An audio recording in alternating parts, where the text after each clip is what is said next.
ఈ చంద్రబాబు ఇప్పుడు పూర్తిగా యూటర్న్ ఎందుకు తీసుకున్నాడయ్యా అని అడుగుతా ఉన్నా. పూర్తిగా యూటర్న్ ఎందుకు తీసుకున్నావా అని అడుగుతా ఉన్నా.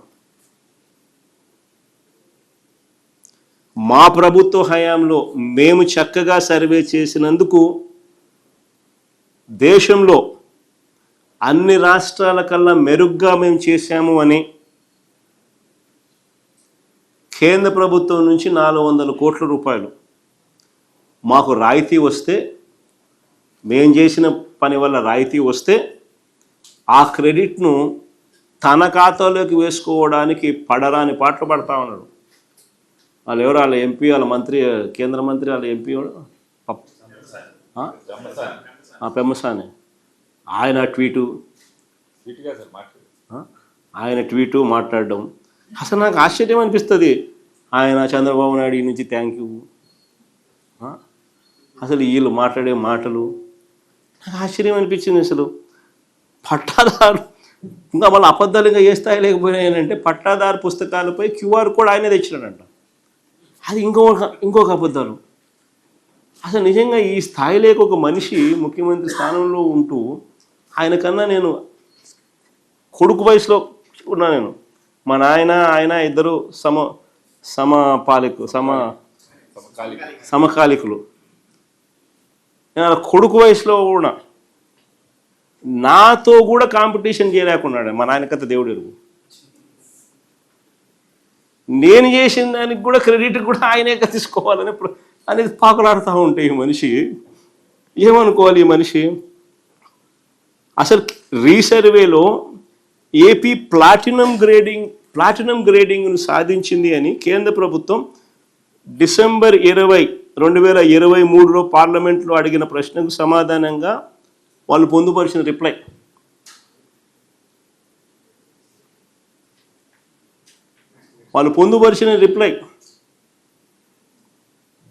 ప్లాటినం గ్రేడ్ ఆంధ్రప్రదేశ్ గవర్నమెంట్ సాధించింది అని 2023 డిసెంబర్లో పార్లమెంట్లో అడిగిన ప్రశ్నకు సమాధానంగా వాళ్ళు పొందుపరిచినారు. 168 districts of states of which AP is part have completed 99% and above of the work on 6 components.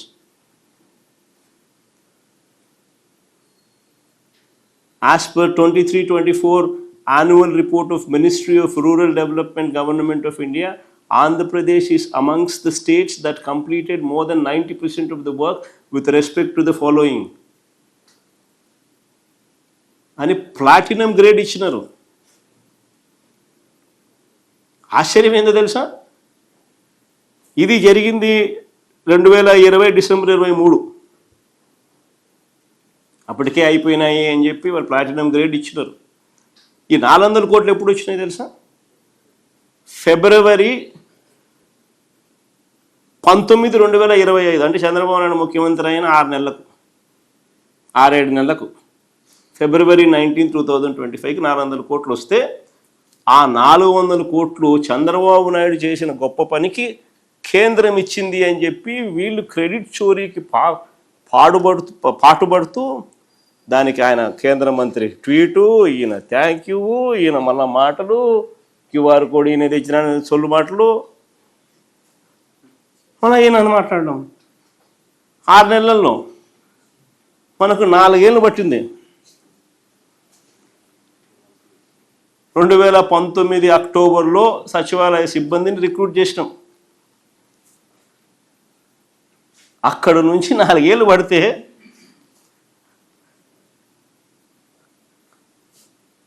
ఇది అచీవ్ చేయడానికి ఈ మనిషి 6 నెలల్లో ఆ క్రెడిట్ అంతా, ఆ 4 ఏళ్ళు వాడు చేసిన క్రెడిట్ అంతా ఈయన తీసుకొని ఆయన అండము, ఈయన థ్యాంక్ యూ చెప్పడము, మళ్ళీ దానికి అబద్ధాలు జోడించి బ్లాక్ చేయని అంటాడు, QR కోడ్ అంటాడు, అంటాడు. ఇవన్నీ ఏం చేసినట్టు?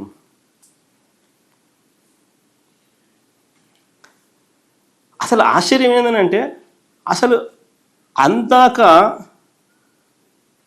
నిజంగానే ఆశ్చర్యం ఎక్కడ అనిపిస్తుంది. అందాక ఆయన చేసిన ఆరోపణలు ఏం కావాలా? ఎన్నికల ముందు వరకు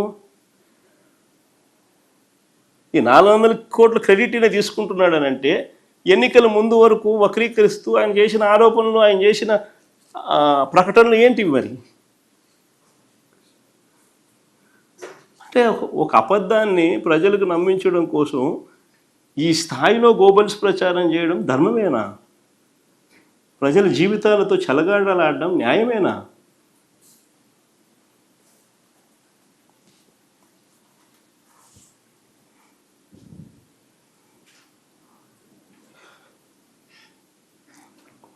అసలు ఈ మాదిరిగా ఏకంగా నేను చంద్రబాబు నాయుడు సూటిగా తన గుండెల మీద చేయి వేసుకుని ఆలోచన చేసుకోమని చంద్రబాబుని కొడతాను. ఈ మాదిరిగా ఏకంగా 40,000 మంది గ్రామ సచివాలయాలను ఏర్పాటు చేయడమే కాకుండా 15,000 గ్రామ సచివాలయాలు ఏర్పాటు చేయడమే కాకుండా ఏకంగా ఆ గ్రామ సచివాలయాలలో ఏకంగా 40,000 మంది సర్వేయర్లు అయితేనేమి, విలేజ్ రెవెన్యూ ఆఫీసర్లు అయితేనేమి, డిజిటల్ అసిస్టెంట్లు అయితేనేమి, వాళ్ళందరినీ నియమించడం, కోట్ల సంఖ్యలో యూనిక్ సర్వేరాళ్లను గ్రామాలకు చేర్చడం, ప్రపంచంలోనే లేటెస్ట్ టెక్నాలజీని తీసుకొని రావడం,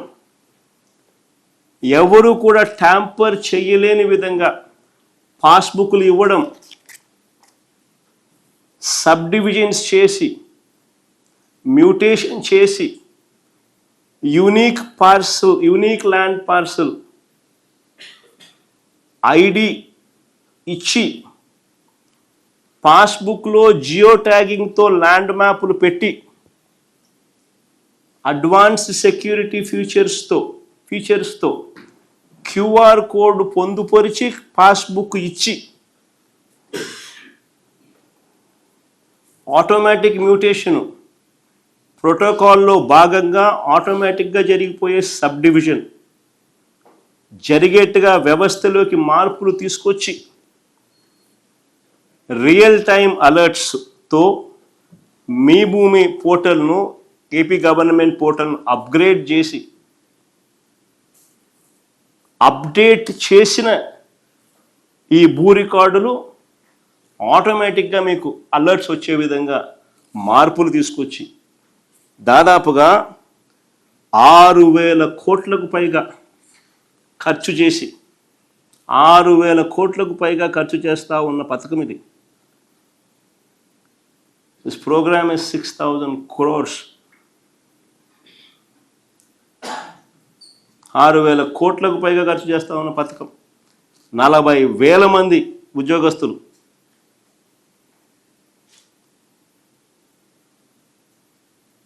గత 4-5 ఏళ్ళగా వాళ్ళ శ్రమ ఉంది, వాళ్ళ కష్టం ఉంది. టెక్నాలజీ ఉంది, కోట్ల సర్వే రాళ్ళున్నాయి. ఇంత ఎఫర్టు రైతులకు, భూ యజమానులకు ట్యాంపర్ చేయలేని విధంగా పాస్బుక్లు వాళ్ళకి ఇవ్వాలని తాపత్రయం.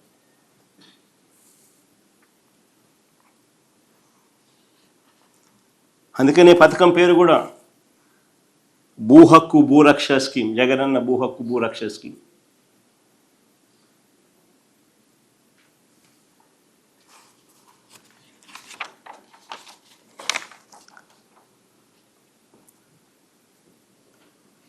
ఒకసారి చంద్రబాబు నాయుడు గారి పాస్బుక్, మన పాస్బుక్ ఒకసారి చూద్దామా? లేటెస్ట్గా చంద్రబాబు నాయుడు ఇస్తున్నాడు.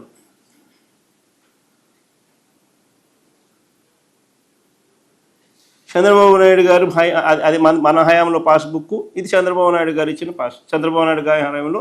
ఇప్పుడు ఈయన మన 30 లక్షల పాస్బుక్లు వెనక్కి తీసుకొని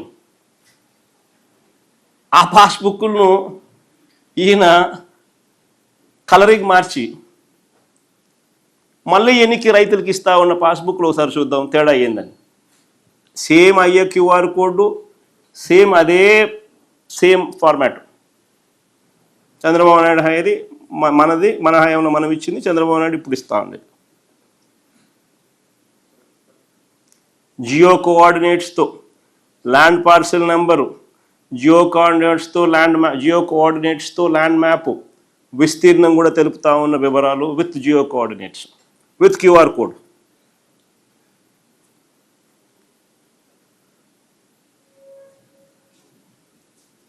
ఇంకా చివరి పేజీకి పోం. చివరి పేజీలో చూస్తే with land coordinates, land extent with QR code same. Last page చివరి పేజీకి పోతే చివరి పేజీలో మన హయాంలో మనం అప్గ్రేడ్ చేసిన మీ భూమి ఏపీ గవర్నమెంట్ పోర్టల్ మనం అప్గ్రేడ్ చేసినది, అది మళ్ళీ ఈయన దాని అదే మళ్ళీ పెట్టుకున్నాడు, అదే అప్గ్రేడ్ చేసి ఈయన చూపిస్తున్నాడు. కలర్ మార్చాడు. ఏం చేసాడండి తేడా? అదే మనం అప్గ్రేడ్ చేసిన www మీ భూమి AP.government.in వెబ్సైట్ పోర్టల్ మనం ఆ టైంలో అప్గ్రేడ్ చేసి రియల్ టైం అలర్ట్స్ వచ్చేట్టుగా దీంట్లో మార్పులు తీసుకొచ్చి రియల్ టైం డాక్యుమెంట్స్ అప్డేట్ అయిన వెంటనే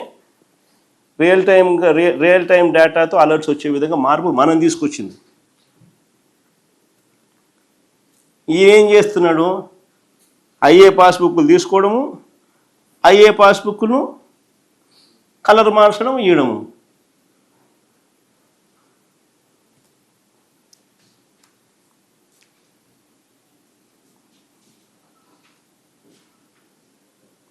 అన్నీ సేమ్ టు సేమ్, కలర్లు తప్ప.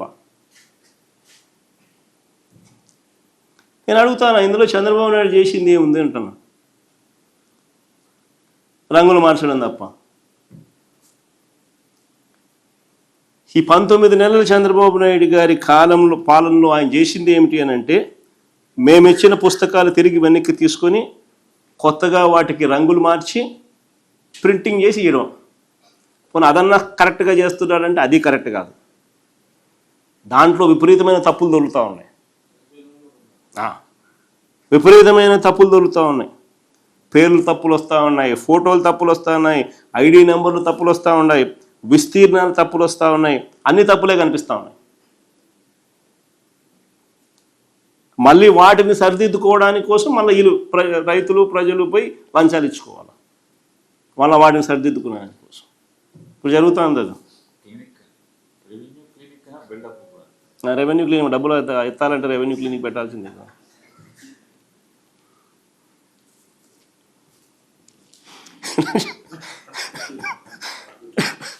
పైగా ఇంకా ఆశ్చర్యకరమైన విషయం తెలుసా, మేము పాతిన రాళ్ళను, కొన్ని కోట్ల రాళ్ళను మేము పాతినాం.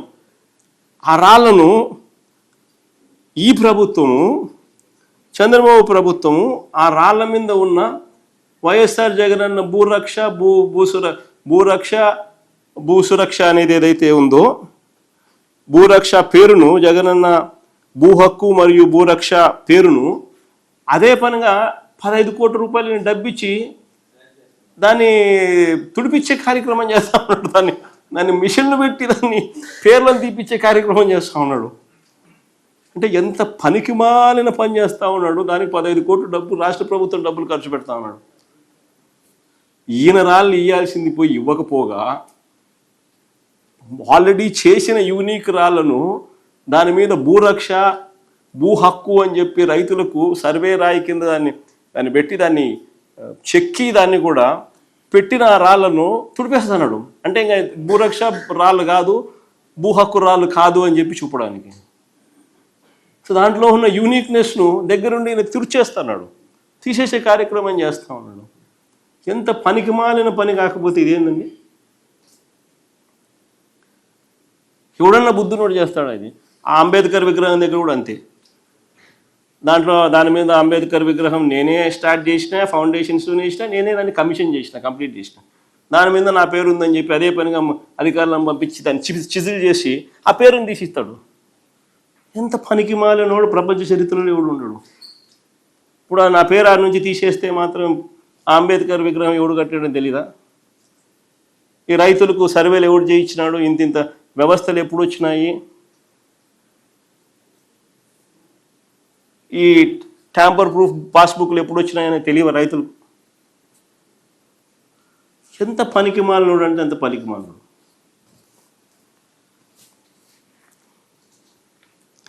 వయసు ఏమో 80 ఏళ్ళు. మా నాయనతో పోటీ కదా దేవుడు ఎరుగుడు. ఆయన కొడుకు వయసులో ఉన్న నాతో పోటీ పడడానికి కూడా ఇబ్బంది పడతాం.